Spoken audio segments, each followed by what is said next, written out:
আসসালামু আলাইকুম। আজকে আপনাদের সাথে শেয়ার করছি দুর্দান্ত মজাদার একটা রেসিপি।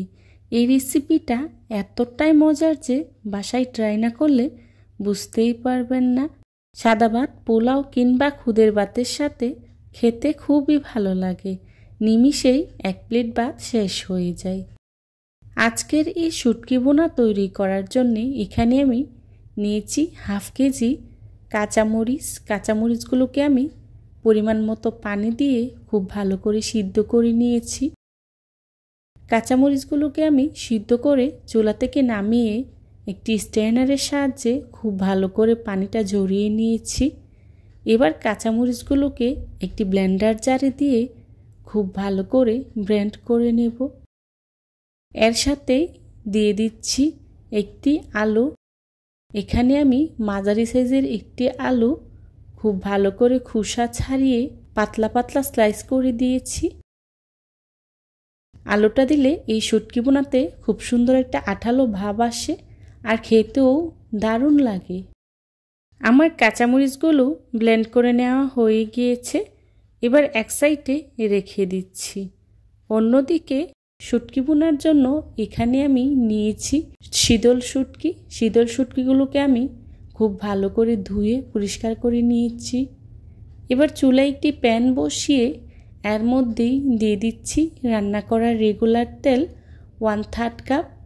তেলটা হালকা গরম হয়ে আসলেই দিয়ে দিচ্ছি আগে থেকে ধুয়ে পরিষ্কার করে রাখা শুটকিগুলো।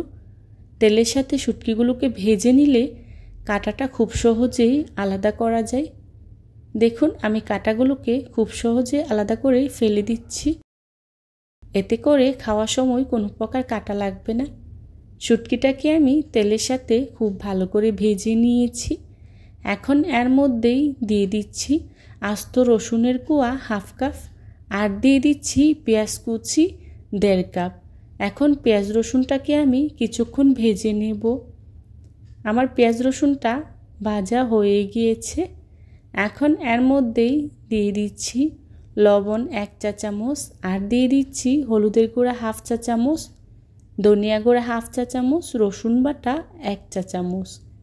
এখন সবগুলো উপকরণের সাথে খুব ভালো করে ভেজে নেব। এখানে আমি আর কিছুই ব্যবহার করছি না। এখানে শুটকিটা ব্যবহার করা হয়েছে আর শুটকির গ্রান আপনারা তো জানেনই, শুটকি একাই 100। শুটকির সাথে কোনো কিছু ব্যবহার করতে হয় না।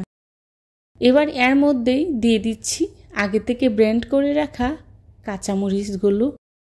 দেখুন আমি খুব ভালো করে ব্লেন্ড করে নিয়েছি। এখন তেলের সাথে খুব ভালো করে মিশিয়ে নেব। কাঁচামরিচগুলোকে আমি পেঁয়াজ রসুন আর তেলের সাথে খুব ভালো করে মিশিয়ে নিয়েছি।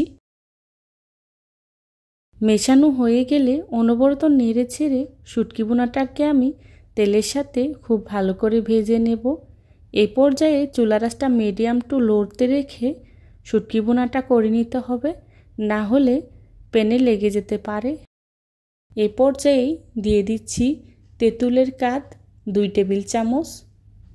তেঁতুলের কাঠটা দিয়েও খুব ভালো করে মিশিয়ে নেব। এতে করে শুটকি বোনাটা খেতে ভীষণ মজার হয়। আমরা এটাকে শুটকি বোনা বলে থাকি, আবার অনেকেই আছেন শুটকির লাড়াও বলে থাকেন। তবে যে যেই নামেই চিনেন না কেন খেতে কিন্তু অনেক মজার হয়। গ্রাম অঞ্চলে এই রেসিপিটা খুবই প্রচলন আছে। এখন এর মধ্যেই দিয়ে দিচ্ছি ব্লেন্ডার ঝাড় ধুয়ে অল্প কিছুটা পানি। পানিটা দিয়ে খুব ভালো করে মিশিয়ে নেব। মেশানো হয়ে গেলে 5 থেকে 10 মিনিটের মতো সময় নিয়ে খুব ভালো করে তেলের সাথে ভেজে নেব। দেখুন শুটকি বোনাটাকে আমি তেলের সাথে খুব ভালো করে ভেজে নিচ্ছি। অনবরত নেড়ে চেড়ে ভেজে নিতে হবে যাতে করে নিচে লেগে না যায়। ভাজতে ভাজতে যখন তেলটা পুরোপুরি ছেড়ে দেবে তখনই চুলা থেকে নামিয়ে নেব। দেখুন আমার শুটকি বোনাতে তেলটা চারপাশ দিয়ে কি পরিমাণে ছেড়ে দিয়েছে। তার মানে আমার শুটকি বোনাটা পারফেক্ট হয়েছে। এবার চুলা থেকে নামিয়ে নিব। চুলা থেকে নামিয়ে ঠান্ডা করে একটি কাচের বক্সে করে 6 মাস পর্যন্ত নর্মাল ফ্রিজে রেখে খেতে পারবেন। দেখুন আমার শুটকি বোনাটা দেখতে কতটা লোভনীয় হয়েছে আর খেতে কিন্তু ভীষণ মজার হয়েছিল। যারা এতক্ষণ ধৈর্য সহকারে আমার ভিডিওটি দেখেছেন তাদেরকে জানাই অসংখ্য ধন্যবাদ। রেসিপি ভালো লাগলে লাইক কমেন্ট শেয়ার করতে ভুলবেন না। এই ধরনের সব ঘরোয়া এবং মজার মজার রেসিপি পেতে আমার চ্যানেলটি ভিজিট করে আসবেন প্লিজ। আমার পরবর্তী রেসিপি দেখার আমন্ত্রণ জানিয়ে আজকের মতো এখানেই বিদায় নিচ্ছি। সবাই ভালো থাকবেন, সুস্থ থাকবেন। আল্লাহ হাফেজ। আসসালামু আলাইকুম।